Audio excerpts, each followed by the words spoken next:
She is similarly passionate about the things that she cares about. So, yeah, maybe someday she will.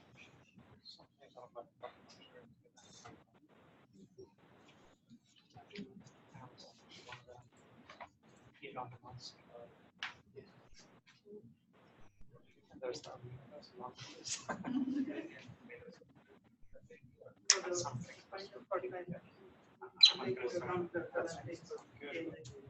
I don't have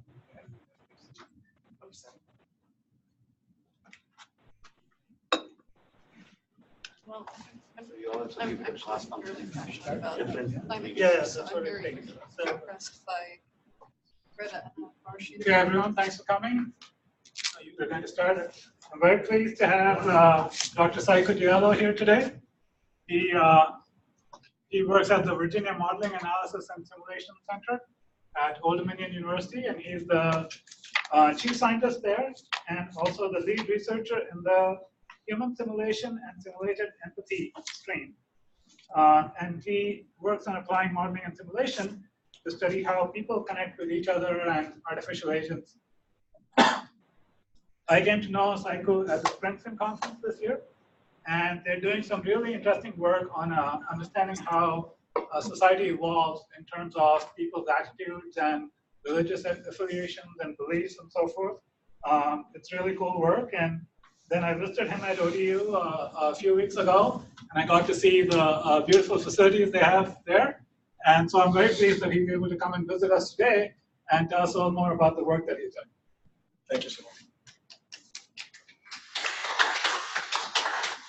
All right, thanks for hosting me. It's a real pleasure. Appreciate it. And as Samaf mentioned, we became aware of each other through work that we did on modeling religion and some of the fine work that you guys do on social modeling, social sciences, computational social sciences. And we are sort of methodologically kindred spirits. So that's totally not what I'm going to talk about at all, but I figure I should mention that from a technical standpoint. It's something that we have in common. So what I would like to talk about today in this very brief time is some of the challenges that we are currently facing.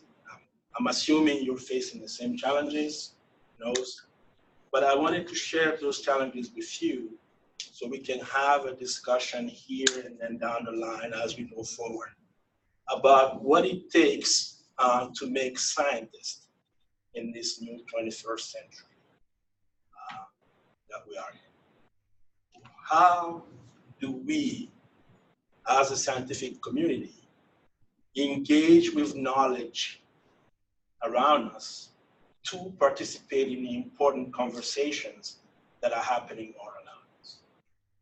We know that technology is advancing at a very rapid pace. We know that there are some important changes happening around us. We know that there is a lot of forced population movement as well as voluntary population movement. We know that there's a gap between the have and the have-nots is widening.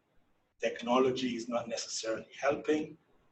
We know that we're moving further and further into automation without necessarily thinking through the whole implications. We hope it's all going to be good. But in essence, it's a lot of hoping and praying and we'll figure it out and everything is fantastic. And if we just do more and more engineering, we'll be great. I'm an engineer, so I can criticize my own. So as the chief scientist of this center, I'm constantly worried about what direction should the center take in engaging the academic community, but also in engaging our local community, the state, the nation, and as a citizen of the world, the entire world. What problems should we be solving? Who should we have around the table to talk about those problems? How do I get a young scientist who graduated to follow a path that is not necessarily one that is of their particular research interest? because we're an applied research center, how do we take that interest, that love, that passion that person has, and translate it into something that can be useful and impactful? I haven't figured out, I don't know, so that's part of the conversation that I want to have it with you as I present the SEC. Now, this is just our version of it. We're struggling with it. We're trying to figure it out. We still don't know, but we are committed to at least trying to be. So this is who we are, so facility-wise. We have about 33 faculty, scientists, and support staff. So of those 33 faculty, we'd say we'll have about 12 to 13 disciplines represented, from political science to nursing. But obviously computing, science, biomedical engineering, and system science. We have about 13 research labs, although those are spaces. So we say research labs, we don't really know. Should this be 13 different research areas, or are these 13 different spaces? And who should be in this space? We don't know. Yeah. So at the moment, here is how we're organized. So this is at the moment. This changes almost, I've been there about 15 years. Every 3 to 5 years, about the pace of technology, we tend to change. So we have about 16 PhD researchers in these areas. Although if you ask those researchers, they'll tell you these are not their areas necessarily. Because they're interested in all kinds of things, and depending on what they happen to be doing at that time, they can say, oh, I'm a big data guy, or I'm an analyst, or oh, I'm a data modeler, and then the next day, now I'm really interested in autism. So they're all over the place depending on what strikes. And I think it's interesting, I don't mean that in a negative way, I think it's interesting to see how people define themselves, yet maintain a core pursuit that they're fascinated. In addition, we have these project scientists, and these are typically your, what we would say specialists. So we have artists, 3D developers, we have analysts, software developers, but they also tend not to define themselves this way. They also tend to think of themselves as different things, different labels, name themselves different. We have these senior research fellows who are sort of these retired flag and general officers. And these are people we go to for advice, for board memberships, for sort of subject matter expertise and activities of that nature. And then at ODU, at Dominion, we're set up so that every department has a faculty that is labeled and modeling and simulation affiliated faculty. Now, the politics of these affiliations are also in and of themselves very interesting. But suffice it to say that that person holds that label and that might or might not be participating actively in modeling and simulation. But they're supposed to represent these disciplines. So in theory, our vision of modeling is very, very broad. So normally, if we go into any of our modeling centers, we should be able to see this representation, this broad variety of psychologists, biological science people talking to computational people, talking to historians, art historians, and so on. But we don't see that very often. And so we have to conclude that being transdisciplinary and being inclusive is not a natural byproduct of the way our environment is. So it means we have to sort of engineer the environment so that collaboration across multiple disciplines can take place. So because empirically, when we left it to itself, it didn't organize in that way. It organized in very siloed, where everybody wanted to do exactly only what they were interested in. So you would get very narrow discussions about people wanting to do virtual reality. That's it. So whatever conversation you're having, if it doesn't at the end include some virtual reality thing, they're not, which is, in my opinion, very dangerous. Helping or not helping things, we're also very flat. Hierarchically, if you have been working with the military a lot, like I have, you understand the need or the benefits of having some hierarchy at some point. But we are very flat. There are all these directions here. And then you have the chief scientist who pretty much is has a dual role for research operations and executive director, and also you see there internal research and development. So as a research center, we concluded that we needed to do our own internal research. Because what we find is that the research that we end up doing is mostly interesting to the current stakeholders and does not necessarily waddle into the conversations that haven't happened yet, that are in the process of happening, that haven't happened. So we don't necessarily know who's talking to whom. We only see the end of the conversation. We're asked to do something. There's a request for proposal on the street. There's a broad area announcement. But before that, there's a lot of conversations that have taken place that conclude with that. So we'd like to be part of the conversations from the beginning, not just be hit with the conclusion of what the direction is. Say, here, researcher, go give us these answers. We want to be part of designing the problem. So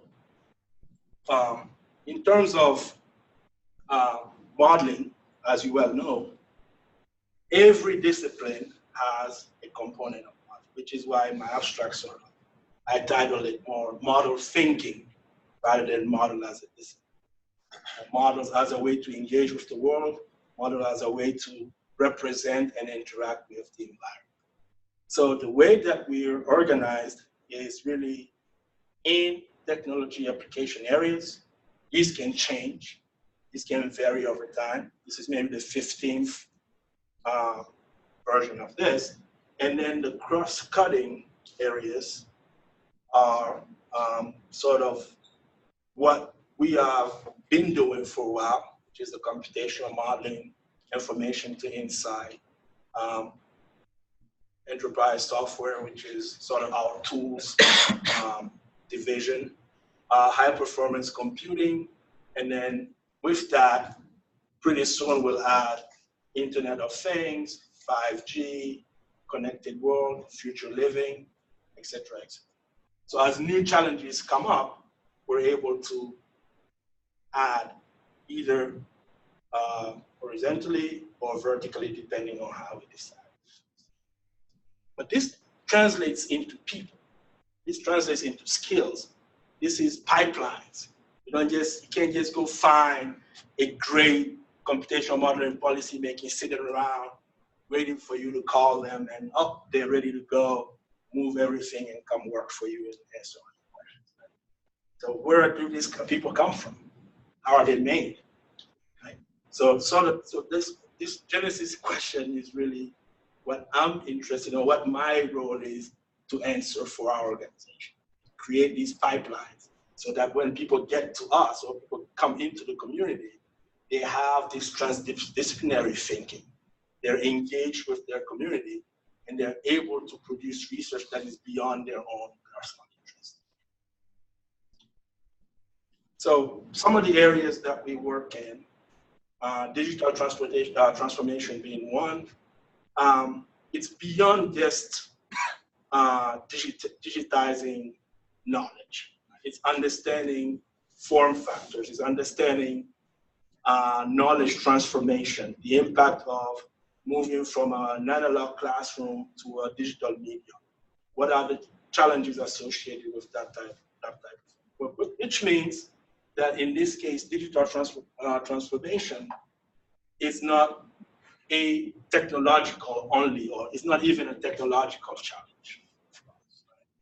It's beyond technology. It's education, right? It's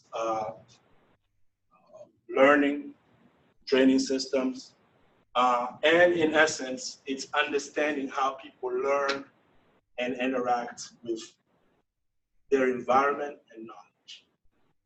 So it's not sufficient to take things and put them in a computer and say, this is our digital method. So we do this for the shipyard, which is sort of very close to us, and also with some other parts of the Navy, the tools part of the Navy. The other aspect that I mentioned in the abstract is this idea of being inclusive. And being inclusive sort of is a way of thinking, a philosophy for designing not only the research center, but also the way research is conducted. And in essence, understanding that we are operating on a spectrum where neurodiversity is. So that means at any point in time, we are at risk of creating tools or solutions that would exclude a certain part of the population. So how do we incorporate the ideals of universal design to make sure that whatever we do in terms of the outcomes of the research, it is equitable, flexible, simple, error tolerant, accessible with low physical effort. So we do have projects in this realm to try to understand, for example, how to use Alexa to help or to teach kids on the autism spectrum verbal and echoic skills. We also have a future living space where we try to understand how the integration of 5G, virtual and extended reality can help people live a more independent. Also make sure that, for example, in things like website design, say our website, that it follows this guidelines. We also want to make sure that when one of our researchers is putting out a tool, that the tool can work inclusively. So can it work on a reader, right? You have you follow the W3C standards. Are you compliant with the federal standards? Make sure that it's inclusive. And all of these efforts is not really to be picky, it's really to create a mindset where you have to think about who else am I missing? Who else should I talk to? What else should I be including in? So you have this sort of thought process where you try to think about what you're doing, its impact when you put it out, especially outside of the initial intended. But that also means, in order to understand this, we need this idea of collaborative engagement. So typically, at least from my experience, we tend to do things sort of in this, I want to say inductive, where we say, I have this idea, I want to see if it works. Maybe I do a little preliminary research on it. I read a proposal, it gets funded, I do the work. Now, the funders, at least at the federal level, want to ask about more things like, well, is this going to impact? Can you prove to us that this is necessary? Can you prove to us that it's going to work across the board? How is it going to last? How do you transition it? How do you make it bigger? Right? So things you probably should have thought of, or I should have thought of before I started. But as a scientist, I'm not trained like that. I'm not trained to think of all these things. I'm trained idea, great idea, write it, make it clear, seek funding, fund, produce. That's it. Nobody's beating down my door to say, oh, what about broad impact? Did you talk to that school? How about these high schoolers? Oh, did you think about who else could be this? Nobody's, okay. I didn't grow, at least I don't know about you guys, I didn't grow up academically like that. I grew up the other way, right? So it means then that our researchers, at least ideally, we would like them to have more of an inductive approach. Have an idea, engage the community, try it out, see if it works, learn from it, find partners that have more expertise in it than you do, team up, then see if there is funding, fund, and move on. Obviously, you can see how all my bosses are losing their mind when I explain this, right? This is clearly a road to chaos and perdition, since now every researcher will go willingly try 50,000 things and will never get anything funded, which is the essence of what we're trying to achieve. But it turns out collaborative engagement works a lot better. I don't have any empirical data, but at least for us from experience, it works a lot better than the inductive approach. The other approach works really well if you have a very brilliant scientist who's doing something on the basic side, who is already established, has a ton of publications, nobody's questioning if they're an authority. That's great. For my young guy who just graduated, I might not be taking his proposal just as seriously as the other guy. So they have to signal some type of engagement or some type of expertise before they're taken seriously. And usually that signaling is in the form of write more proposals, right? In the numbers, not very large numbers. Eventually you'll hit one. Right? Well, or spend some time learning about what is needed around you, what impact and difference you can make with your research, since you're a very smart guy. Then use that knowledge and that information to see what drives your passion and see, how impactful your research can be. The other then thing, if we agree that this is a good thing, means we have to be open and accessible. So it means if we want to engage with the community, we want to find out what problems there are, we want to test things, we want to put tools out, we have to have an open space. So our tools have to be available. Our labs have to be available. Our spaces have to be available. We have to be totally visible to those people in order to help them understand what problems we can solve. Otherwise, it's just us coming up with things, throwing it down out the window and seeing what sticks. Right? So this is also a fight. This is also, especially for our area, we have a secure facility. This is also a fight to establish a secure facility along with an open space.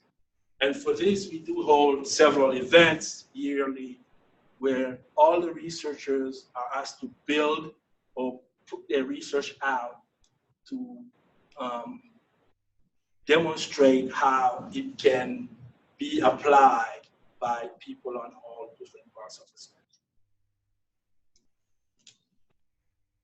So if we are able to do those first 2 or 3 bullets, then we essentially are saying, or I'm saying, we want researchers to be concerned researchers, which is, again, in talking to ethicists and other people, might seem problematic because typically we're trained to be objective. We're trained to be as objective as possible. Don't inject yourself into the research.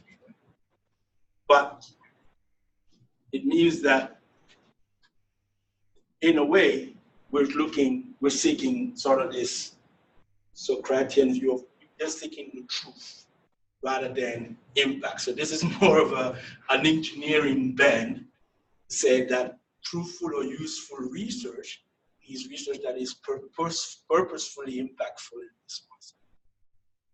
Purposefully impactful meaning from the very beginning, I'm trying to make a change with this research, and responsible means I also understand that I need to think about all the things that could go wrong if I put this research out.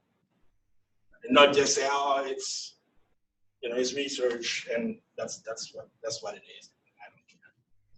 So for example, one of the things that we built with the Modeling Religion Project is an artificial society that models integration really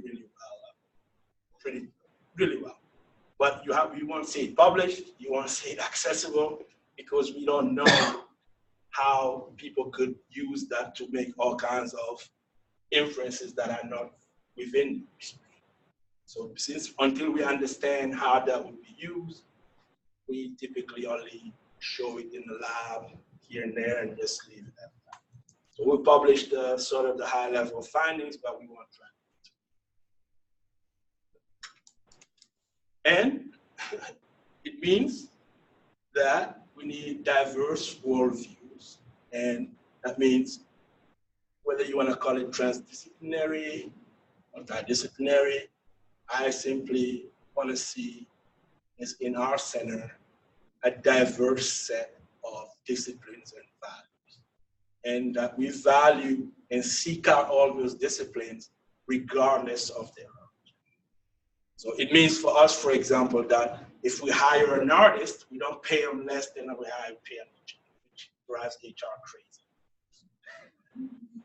They have to explain all kinds of reasons why these two people have the same value to us. And they always argue, this guy was making $6,000. Yeah, because he's an artist. He was working at a coffee shop. Of course, he's not. He doesn't have the salary track that the other kid has, who has been interning and moving up the ladders of it.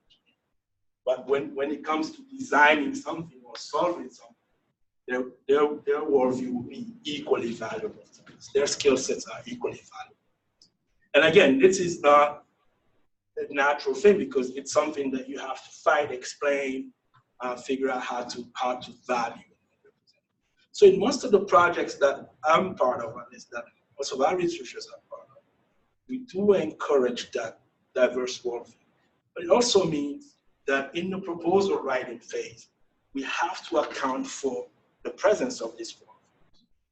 Right? So if I write the proposal that says, I'm gonna fund myself and my 3 engineers and my 2 grad students, and then once it's awarded, I want to say, oh, well, now I realize I need expertise from this guy in English who's really good in narrative.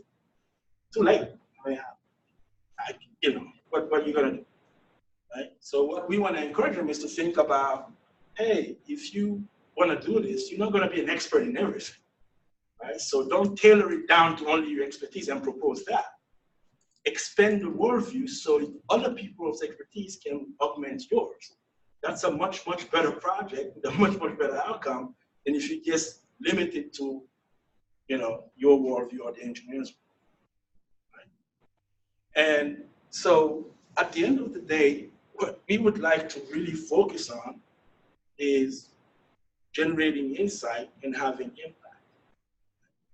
And that's the value chain that everybody is engaged in, everybody is contributing. From collection, storage, access, interoperability, et cetera, and all of those things are necessary and required to generate insight. So the focus is not necessarily which discipline is more powerful than the other. The focus is on how can we get insight from this data or this knowledge or this activity, or how can we have impact or improve a process or an activity that we do. I will not play a video, but just a couple of things.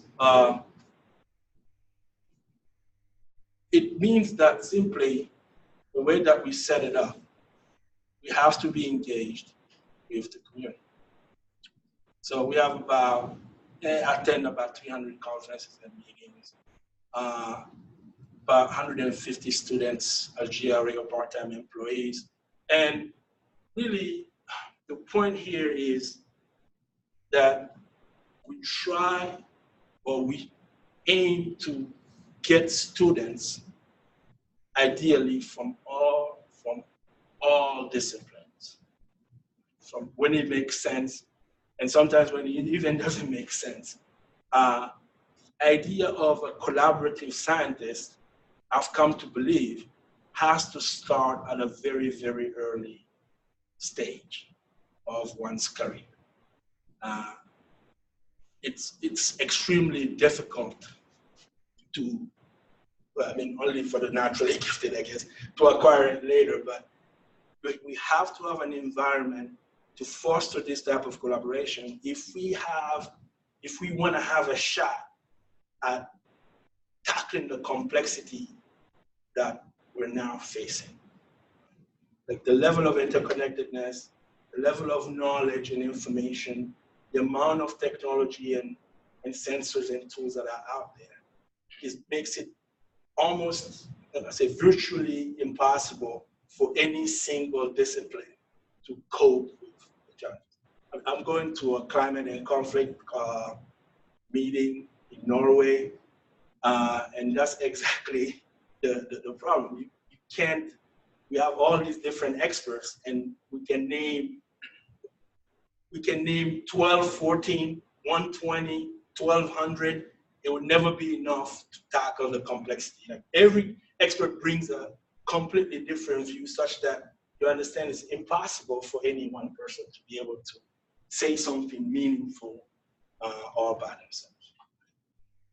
As I mentioned, we also have a classified capacity, and then we have this environment where we try to integrate not only people, but also technology with people. Right? So this is an experience lab where the space is configurable, and you have devices, objects, but also people from all disciplines, quote unquote, working together on different problems, from police robots to unmanned surface vehicle, to artificial society, to agent-based models or visualization of complex data sets, all in one space. And the point is all in one space so they can see and talk to one another. So they can have, oh, what is that? You know, wow, oh, that's a cool robot, what are you doing? Right? To force the conversation so we're not in those 13 labs. So this space connects all the labs, not physically, but electronically. And so you can actually YouTube into a lab from this space so you can see what they're doing. You can have a meeting here and somebody else somewhere else. So the idea is really to continue having a conversation around the problem so that we can see this one. Last year, this is just a couple of highlights of things we were able to do. Some with this approach, credit always goes to the individuals, of course, but I would have to say most of the people in the lab understand that the solo researcher route or the small team researcher route is valuable, but it's limiting in the possibilities that you can achieve working with a wider group and valuable. So with that, just a couple of tools. This is a discrete event simulation tool that one of our researchers built. This is used in about 69 countries with about 20,000 registered users. And it follows those principles, that universal design principle. We're currently working on a grant to make this accessible to people with low or non-vision, people who are blind. And the idea is, again, to learn from those people how to improve processes for everyone. So if I can teach a simulation to a person who cannot see, then I can wake that grad student up in the class who just dying of it because it's boring as hell. This is another tool called Chrism. It's for cybersecurity. This is an interesting tool in that whenever it's deployed, we never hear back from it because the people who deploy it never want to talk to you about their problems. But it's also fielded. It's being commercialized with Centera. We have a transportation evacuation tool called RAP-PM. This one is used by the national labs, and it's been used for evacuation and planning for fire, stadiums, population, so on and so on. This is our transportation. We have, resources for faculty. We have, most importantly, we have a desire to reach out to centers like yours. We have a deep desire to collaborate with researchers, scientists from all disciplines on the pressing problems that we have today. I really sincerely believe that it is our role to make sure that future is inclusive, that whatever we do, whatever happens, that it is done in an ethical and inclusive. I really, really believe that that's our mission, that's our role, and if we collaborate and find means of exchanging, I believe we can achieve. And really, by that I mean, modelers are everywhere. Modeling is not just computation. It didn't start out as computational. It probably long endure beyond computation. So we want to bring to bear all these sensor data, from human sensors to all the different sensors. Humanities and social scientists, artists, computational professionals, bring all three of those to tackle important society. And so I will just stop at this point and open it up for questions and discussions.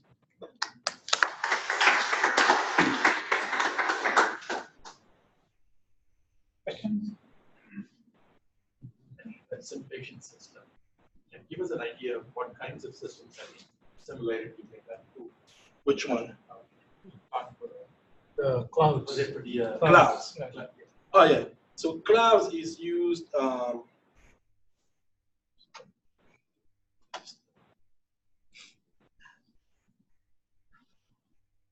Wish I could log in now and show you, but I'm gonna show it to you later.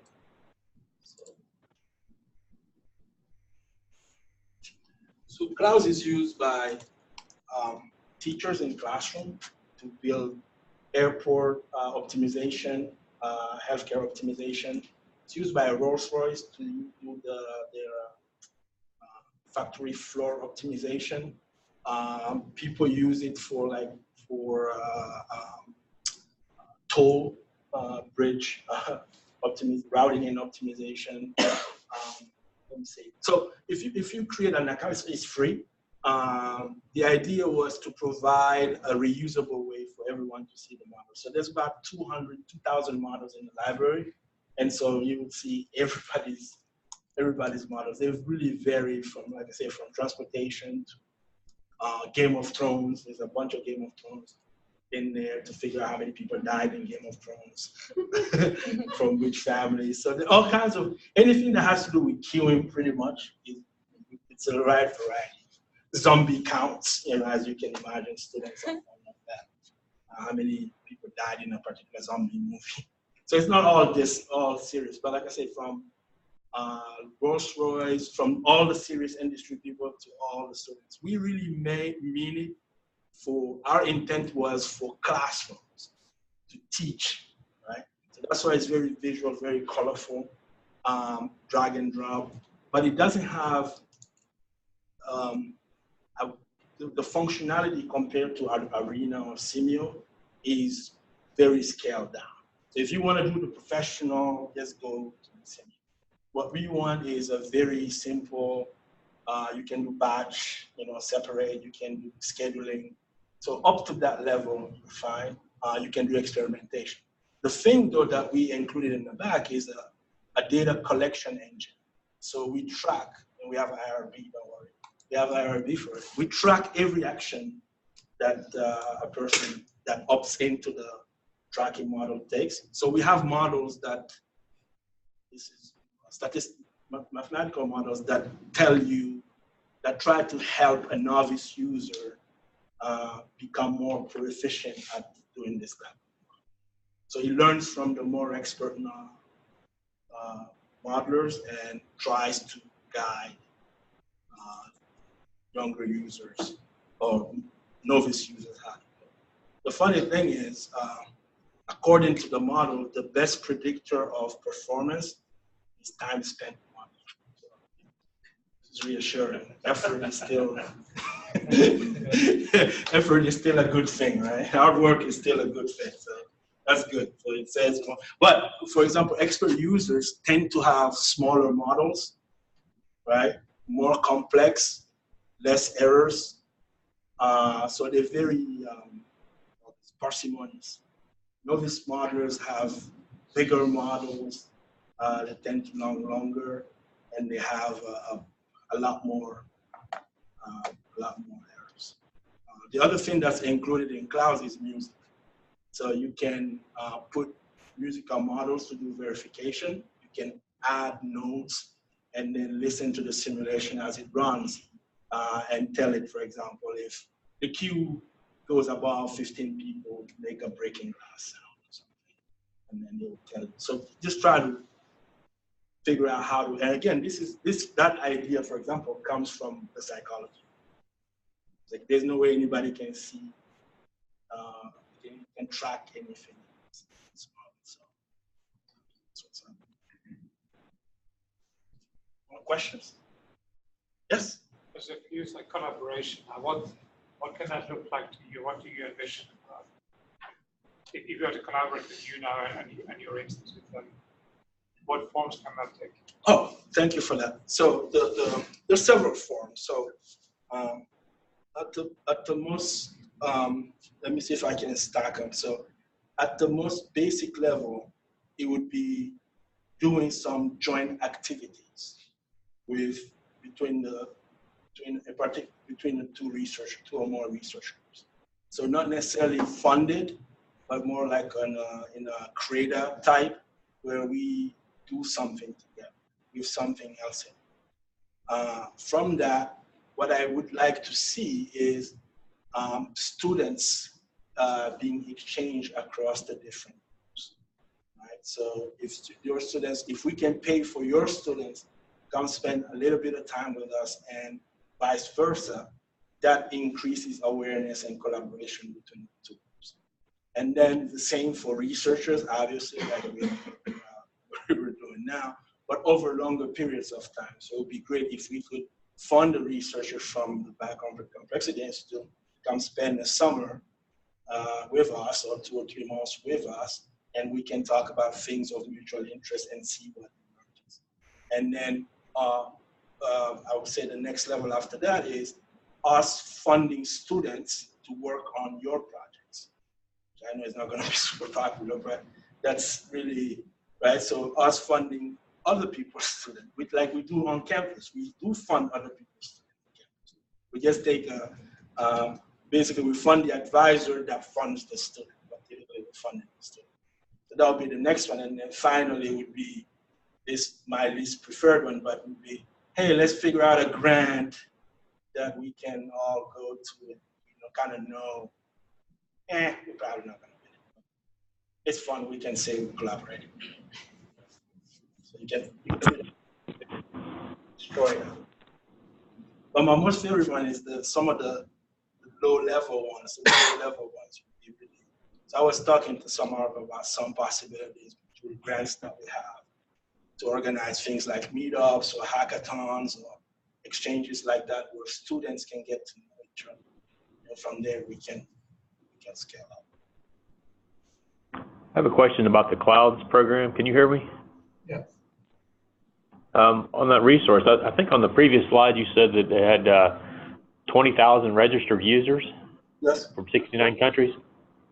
That's a pretty incredible number. How have you managed to recruit that much participation and use of the resource? Oh, we didn't do any recruiting. This was one of the, so most of the simulation software, as you know, is, well, not most, but the high level ones would be proprietary. You have to download it, you need computing resources, and they will track you, and at some point you have to pay. So this one we developed it runs on Amazon Cloud, and it grew to classroom use. So we didn't do any formal advertisement. We didn't do any. We announced it on LinkedIn when it was published, when we put it out, and that was about it. So in terms of the classroom, for 20,000 people to start using it? It's been on for about 8-10 years now. Sorry, go ahead. Still even, I was just going to say that just getting uptake in the classroom, I mean, to make educators aware of it and teachers aware of it, how did that happen? Oh, well, we started using it in our own classrooms.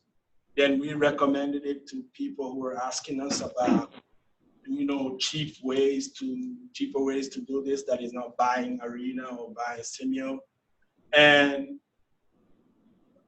that was it. I mean, that's Wow. all. I mean, I don't know how but we track the numbers through Google Analytics.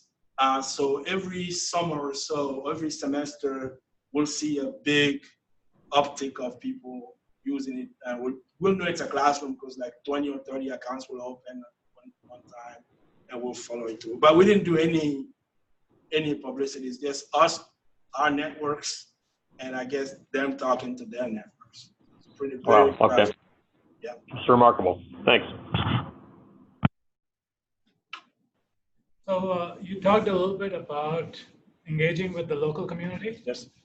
Can you give us a couple of examples? Because I think that's quite challenging. So if you've had some success, I think that would be very helpful. Sure. So we have an event called STEAM on Spectrum, and I'll send you, I think that was one of the ones here. So we have an event called STEAM on Spectrum where we engage the local autism spectrum community, specifically people who are therapy providers. And the goal of that event is to help parents envision a future where their kid who's on the spectrum would have a profession and be independent.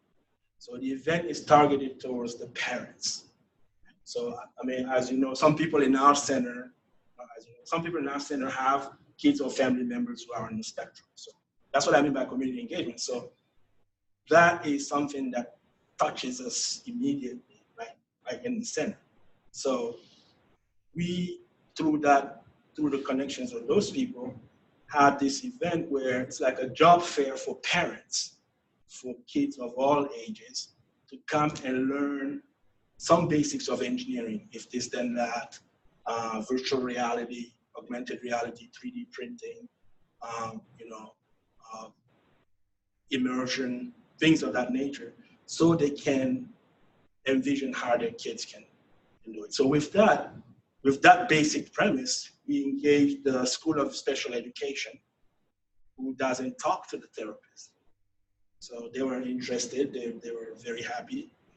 Mechanical engineering technology was interested, and somebody had an NSF grant where they were struggling to demonstrate that broad impact. So for them, it was a natural fit to say, okay, I can use this for my broad impact.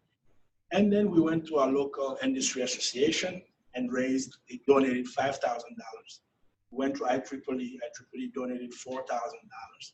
So we were able to buy kits for the kids and the parents.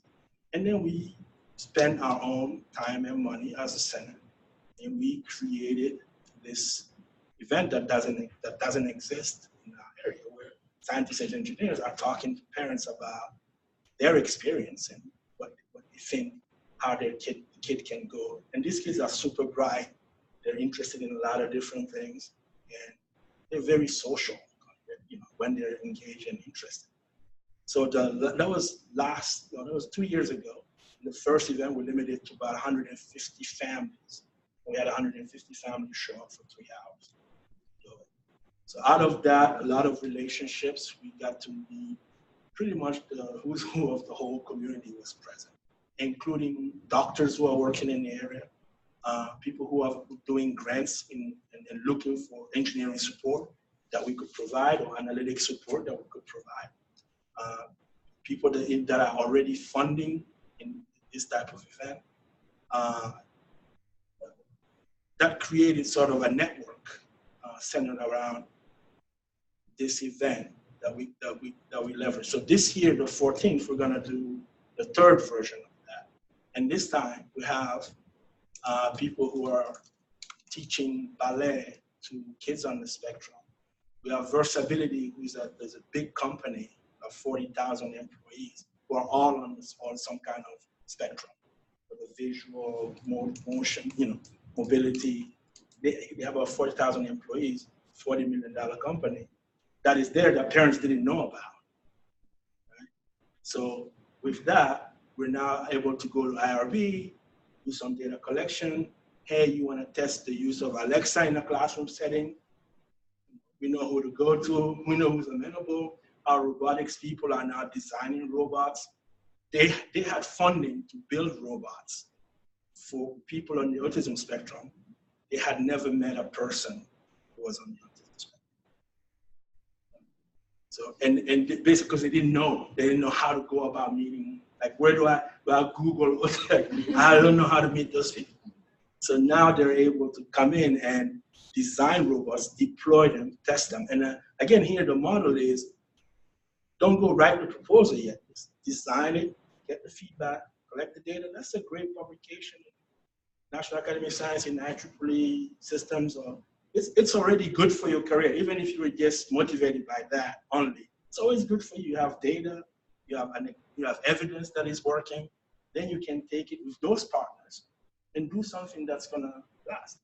So now when we bring in our industry partners, they have proof that it works. Right? They see, oh, you have users like it. You can talk to the girl that was using the robot. Cool, everything is good.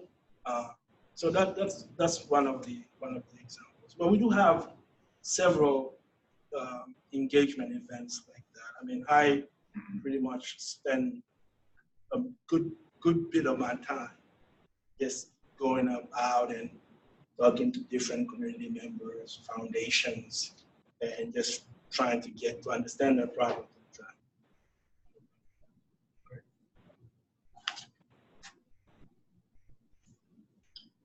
Yes? I'm fairly overwhelmed by all this. I'm sorry.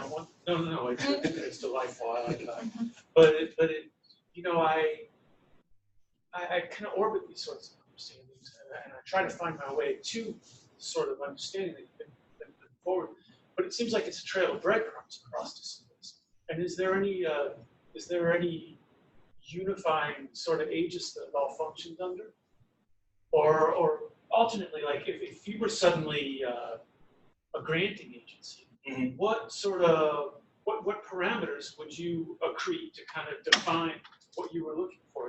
You talked about transdisciplinary, inclusive, insightful. Mm-hmm. But like, how would you quantify those things to where you could structure that learning into an approach? So it's a very complex question. I can only barely try to answer it. So bear with me. So typically, the way that foundations that have given us money for this type of effort have told us they look at is the balance and the diversity of the team involved. So that's how they decide if you have enough representation and enough technical and application end user engagement balance to decide if they want to go with your team. So it all hinges on really 95% hinges on the team, which is why it's important to demonstrate this breadcrumb, because that's the way they would know. If you've never done it before, it's going to be very hard for them to say, oh, we believe that we can do it. Which is sort of, again, you touch on what the junior scientists in our place struggle with, because they are pressured to produce funding.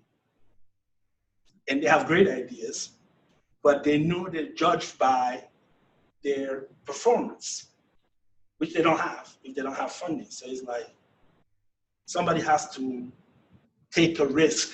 I want to say that somebody has to take the risk to say, this endeavor is one of many meandering roads. You have people with experience who can tell you when you're about to go off completely. But we can only give you these boundaries, but your smart person will sure you can figure out, as long as you engage with the people, as long as you engage with people who you claim your research to impact, I'm fairly confident that the outcome is going to be. By the way, this is not, I also want to say, this is not so crazy, because now you see most of the calls have this requirement. NSF has just put a whole center that just looks at this, that just looks at impact.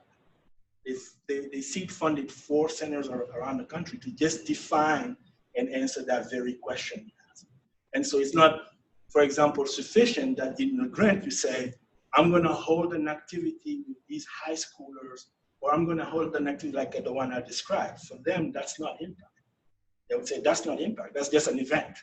Impact is how many people are now changed by the event, how many people are more aware of inclusion, how many centers are integrating engineering into their processes, how many kids or postdocs are now engaging in this type of activities. So it's being defined. But you've got a habit of understanding, I would submit, that doesn't judge the change, how many people were changed, but instead, because of the work that you've done, you can see how many people have managed to uptake the capacity for that change on a downstream project. Yes. So how do you get I would like to get to that.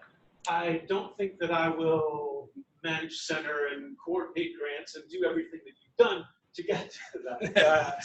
Yeah, I'm not sure how to answer your question really.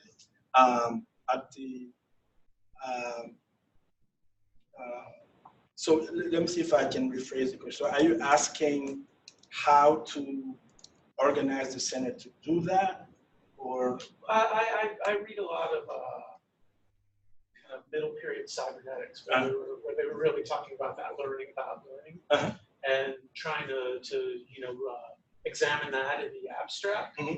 But it's only good in the abstract as much as it fuels practice. Yes. And you the practice, and so you have the understanding that leads to the wisdom. But the wisdom seems to be what the goal or the capacity for wisdom. And so what I'm more asking is okay, apart from everybody's trail of breadcrumbs, is there some sort of unifying thought that's underway as a practice currently? So so it's interesting. So I would say that in fact I am arguing for not having a unifying thought. I guess that's what I'm, in my own limited way, I'm trying to argue, that the only unifying thought, should there be one, is the impact that you intend, is your intent at the end of the day. What governs or what makes you put that intent out, I'm not so much interested in, as long as you engage in it. That's my point. So if you engage in it, we want to put a system in place so you can engage in it. It only doesn't work when you say, I don't have an intent. My intent is to pursue my own interest. Then it doesn't work anymore. But if you say my intent is to, whatever it is, we have to be set up to engage you in that intent and support you in that intent. So long as you have one. And you will find it very, you will think it's obvious people who come in have an intent. But I have someone right now who just graduated that will now spend a month to figure out that intent. And so basically we're saying, we can't hire you if you don't have an intent. We can't hire you if you love validation, which is the intent. I love validation of simulation. That's great for you. But guy at the gas station doesn't care. So what do you want to do? And it's been seriously 4 weeks that they come back with different things, but it's not a natural way that I don't think people, at least in the scientific community, have come up like that. I didn't come up like that. I didn't come up that my research has to benefit people, I come up that, hey, you got to come up with a great idea. It has to be fundable, get funding, you do the work. Simple. What about if people find it useful? It's basic research. Why should it be useful? That's not my role. That's somebody else's job. And then we can cite 50 different things that have no role that eventually find a role as an argument for why that's right. That's the right way to go. I guess that's what I'm fighting. No, you have to purposefully start from the purpose.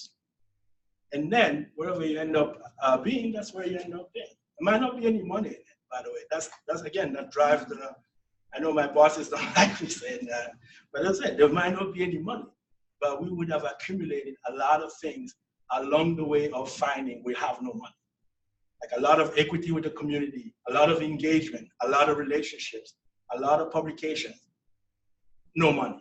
Okay, great, I still have all these other things. Fine. As opposed to I wrote proposal, no money. And I'm still end up at no money. That's not good for me. I want the other one. The other one is, even from a selfish standpoint, the other one is better for me if you were to have that. So yes, that's what I'm. All right, let's thank the speaker once more. Thank you.